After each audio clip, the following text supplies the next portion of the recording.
ఈరోజు దేశంలో ఏ అభివృద్ధి చేసినా, ఏ సంస్థ తీసుకొని వచ్చినా, నిర్మాణం చేసినా అది కాంగ్రెసే చేసింది. ఏ ఒక్క వెధవ ఇంతవరకు దేశం కానీ రాష్ట్రాల్లో కానీ అభివృద్ధి చేయలేదు. కాళేశ్వరం పేరు మీద చేసిన అభివృద్ధి చూసినాం కదా. ఒక్క ప్రాజెక్టు కట్టని శాత కానీ వెధవలు వీళ్ళు, దద్దమ్మలు వీళ్ళు. మరి మేము ఎన్ని ప్రాజెక్టులు కట్టినాం. ఈరోజు మిషనరీ ఉన్నటువంటి టెక్నాలజీలో మీరు కట్టలేని పరిస్థితి. మాన్యువల్గా ఉన్నటువంటి సమయంలో నాగార్జున సాగర్కి వేసినటువంటి పెయింటింగ్ కూడా చెక్కు చెదరలేకుండా ఉండొచ్చు ఇప్పటిదాకా. ఈరోజు నువ్వు కట్టడం పరిస్థితి ఏంది? ఇది మాకు వాళ్ళకున్న తెలివితేటలు కానీ మాకు వాళ్ళకున్న తేడా ఇది. తెలంగాణ రాష్ట్రానికి 1,79,000 చిల్లర కోట్ల పెట్టుబడి తీసుకొచ్చినాం అని చెప్పేసి చెప్తున్నాం. ఇప్పుడు ఆ పెట్టుబడుల వల్ల మరి ఏంటి అసలు ఉపయోగం ఏంటి? ఎంతవరకు ఆ నిరుద్యోగులకి ఉపాధి కల్పించే అవకాశం ఉంటుంది అంటారు ఈ పెట్టుబడుల ద్వారా? దీని మీద అవగాహన ఉందో లేదో నాకైతే తెలియదు. మీరు ప్రజల కోసం అడుగుతున్నారు, తెలియక అని కాదు. నేను దీనికి ఒక క్లారిటీ ఇస్తాను. Okay madam. పెట్టుబడులు రాష్ట్రానికి వస్తే ఎన్ని రకాలుగా ఉపాధులు కలుగుతాయో అందరికీ తెలుసు. నేను కూడా ఒక 2 నిమిషాలు చెప్తా. కన్స్ట్రక్షన్ అయితే లేబర్ వర్క్ అవుతుంది, ఇంజనీర్ వర్క్ అవుతుంది, ట్యాక్సులు వస్తాయి ప్రభుత్వానికి. దాని తర్వాత ఎవ్రీ మంత్ ట్యాక్సులు కట్టాలి వాళ్ళు, దాని ఇన్కమ్ సోర్స్ వస్తుంది.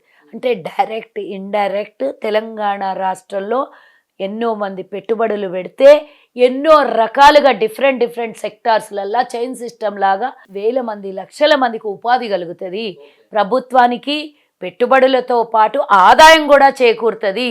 వివిధ రకాల సంస్థలు రావడం వల్ల రాష్ట్రానికి పేరు కూడా ప్రపంచ రికార్డులలో పోతుంది.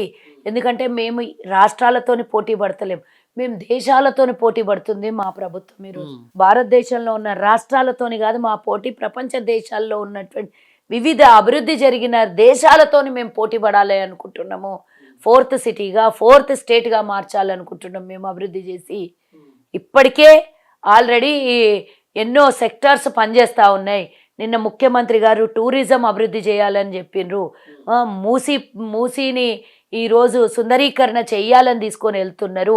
స్కిల్స్ అండ్ డెవలప్మెంట్ సెంటర్ పెడుతున్నాము.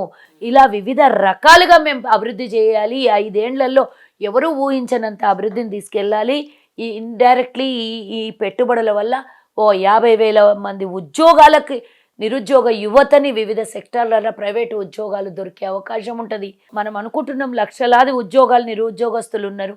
మరి ఏదో ఒక రూపంలో ఎక్కడో ఒక చోట వాళ్ళు ఉద్యోగస్తులుగా మారాలి కదా, ఉపాధి దొరుకుతుంది కదా. కూలీలకు కూలీ పని దొరుకుతుంది, ఇంజనీర్ల పని దొరుకుతుంది, వివిధ ఏమంటారు ఇండస్ట్రీస్కి సంబంధించిన మ్యానుఫ్యాక్చరర్స్కి పని దొరుకుతుంది. తద్వారా నిరుద్యోగ యువతకి ఉద్యోగం దొరుకుతుంది. ఇన్ని రకాలుగా దొరుకుతుంది కదా. మన రాష్ట్రాల్లో ఏవైనా సంస్థ ద్వారా తయారైన వస్తువులు ఉండొచ్చు, సాఫ్ట్వేర్ కంపెనీలు ఉండొచ్చు, ఎన్నో ఉండొచ్చు. ఇక్కడి నుంచి వేరే రాష్ట్రానికి ఎగుమతి కావచ్చు, వేరే దేశాలకు ఎగుమతి అయ్యేటి ఉండొచ్చు.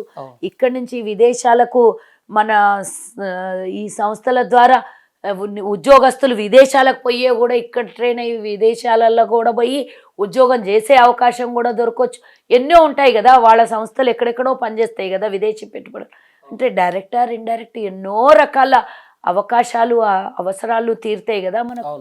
ఎవరైనా రావాలనుకునేది పెట్టుబడులు దేనికోసం? ఆ డబ్బులు ఏమైనా గుడ్లు పెడితే, ఆ డబ్బులకి ఇన్ఫ్రాస్ట్రక్చర్లో పెడితే ఆ ఇన్ఫ్రాస్ట్రక్చర్ వ్యవస్థ మారుతుంది, వ్యవస్థ నుంచి ఉద్యోగం వస్తుంది, ఉద్యోగం నుంచి ఇండైరెక్ట్లీ 50,000 కుటుంబాలు బాగుపడతాయని కదా. మేడం, ఇక పద్మశ్రీ అవార్డుల విషయంలో మరి గద్దర్ గారిని మరి పట్టించుకోలేదు, ఆయన పక్కన పెట్టారు, ఆయన కుటుంబాన్ని పక్కన పెట్టారు అని చెప్పేసి అంటున్నారు. మరి మన రాష్ట్రం నుంచి 5 పేర్లు పోయినాయి, ఒక్కడి కూడా కన్సిడర్ చేయకపోవడం.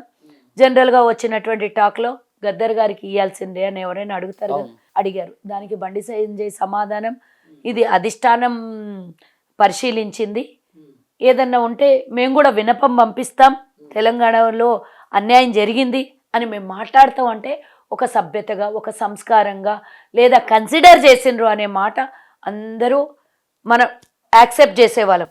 దాన్ని ఏ విధంగా మాట్లాడిండు, ఏమొచ్చింది ఆ విధవకి అని అడుగుతున్నా నేను. ఒక ఉద్యమకారుడు, ఒక దళితుడు, తెలంగాణ పోరాటంలో పాత్ర ఉన్నటువంటి వ్యక్తి. నక్సల్ అయితే మాత్రం ఇష్టం వచ్చినట్లు మాట్లాడొచ్చా?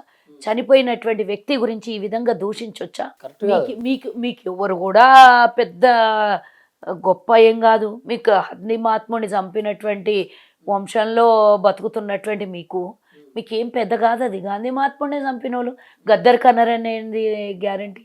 అంటారు, మీరు ఎవరినైనా అంటారు, ఏమైనా చేస్తారు, సాధ్యమైందే, అవసరమైతే చంపినోళ్ళు మీరు. ఇప్పుడు గద్దర్ గారు అంత గొప్ప వ్యక్తి అని చెప్పేసి మీరు అన్నారు కదా, మరి ఇప్పుడు కాంగ్రెస్ గద్దర్ ప్రభుత్వంలో ఒకటే కాదు, గద్దర్ లాంటి వాళ్ళు చాలా మంది గొప్ప వ్యక్తులు ఉన్నారు, అందులో గద్దర్ కూడా ప్రథమంగా గొప్ప వ్యక్తి అని అంటున్నా. ఇప్పుడు మీరు ఎందుకంటే గొప్ప వ్యక్తి ఈరోజు అంటున్నారు కదా మేడం, నేను ఒకటి కాంగ్రెస్ అంటున్నా, ప్రభుత్వం మరి వచ్చిన తర్వాత గద్దర్ కుటుంబాన్ని పట్టించుకుందా? అసలు ఎట్లా మాట్లాడుతున్నాను?